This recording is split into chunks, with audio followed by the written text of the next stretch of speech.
আমি 10,000 বের করেছি। আমার কাছে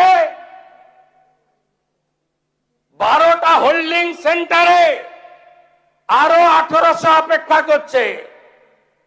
ডেলি ওপারে পাঠাচ্ছি।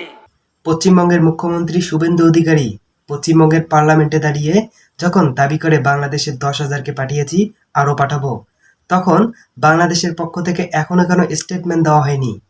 এর বিরুদ্ধে কেন এখনো কোনো প্রতিবাদ জানানো হয়নি? তাহলে কি আমরা ধরে নিব এটা সত্যি? যদি তাই হয় তাহলে বাংলাদেশের স্বাধীনতা কোথায়?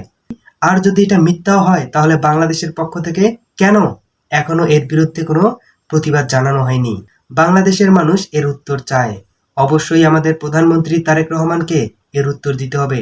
অবশ্যই আমাদের স্বরাষ্ট্রমন্ত্রী সালাউদ্দিন আহমেদকে এর উত্তর দিতে হবে। এটা স্বাধীন দেশ, এখানে ভারতের হস্তক্ষেপ চলবে না, এখানে পশ্চিমবঙ্গের কোনো হস্তক্ষেপ চলবে না।